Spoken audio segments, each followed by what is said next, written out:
videodan gelirken havalimanına iniyordu ya. Öyle mi? Orada viraj biçimi. Havalan yok. Havalimanına doğru. Köprüye varmadan da. Tamam böyle bağırılmamış daha yok. Ben de ödün yemez de. Burayı olabilir.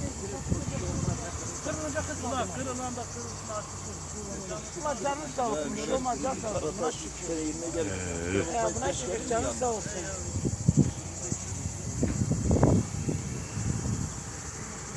Yani şuna baktım ama buna şükür.